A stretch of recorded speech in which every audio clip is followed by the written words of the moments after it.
Welcome to Walking with the Lord. This is a quiet space where we slow down, open Scripture, and learn how to stay close to God. Today, we are reflecting on Jesus' teachings on authority and true worship from John chapter 5, verses 16 through 30. What if you could know Scripture, follow every rule, and still miss God completely? To understand this moment clearly, we need to consider what just happened before this teaching. Jesus had just healed a man who had been suffering for 38 years. This was a powerful and life-changing miracle.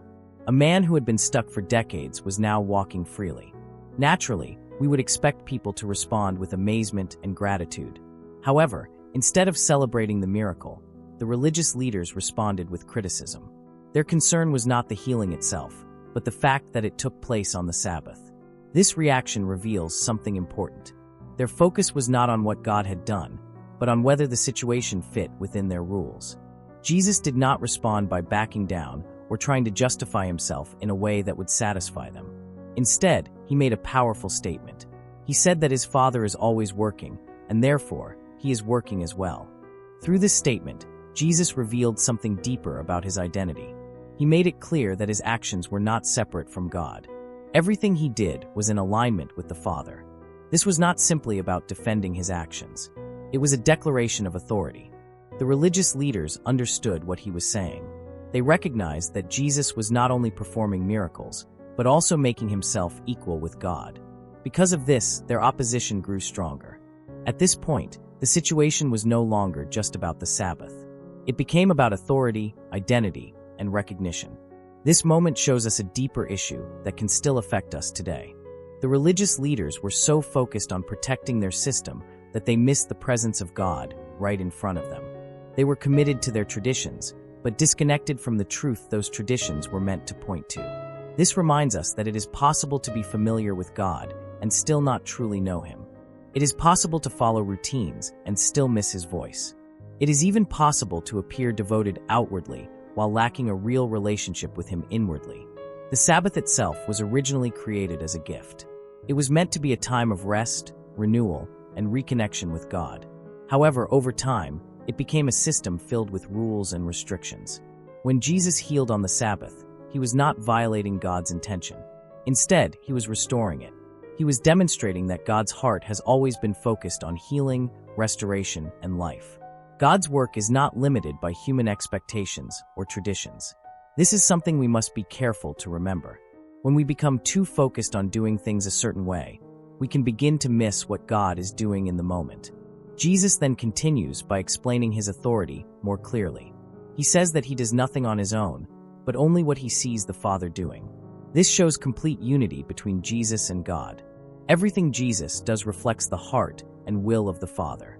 He goes on to explain that just as the Father gives life, the Son also gives life.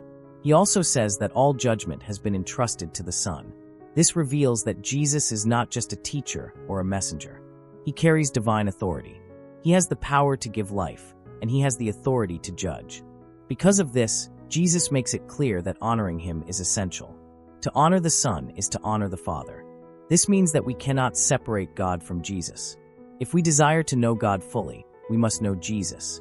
Jesus later confirms this in John chapter 14, verse 6, when he says that he is the way, the truth, and the life, and that no one comes to the Father except through him. This is a central truth of the Christian faith. The religious leaders struggled to accept this because they believed they were already honoring God through their actions and traditions. However, in reality, they were missing him. This brings us to another important theme in this passage, which is spiritual blindness. Spiritual blindness does not always look like rejection or rebellion. Sometimes, it looks like routine and tradition without true connection. When religion replaces relationship, people begin to follow systems created by others instead of actively listening to God. Over time, this creates distance. It can also lead to placing God within limits, where we expect him to move in certain ways and reject anything outside of those expectations. This was the mindset of the religious leaders. Because of this, they were unable to receive what Jesus was teaching.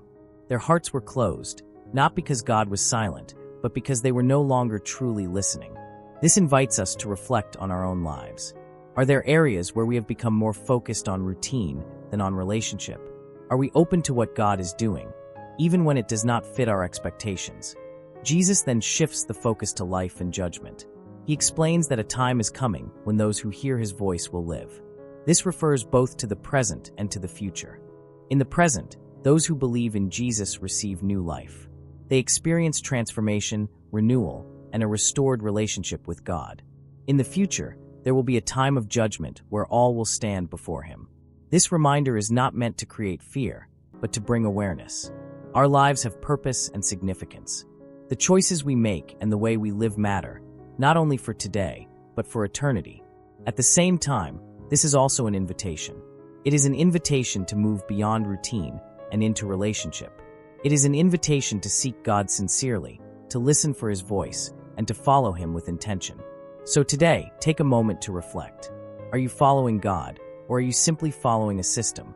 Are you building a relationship with him, or maintaining a routine?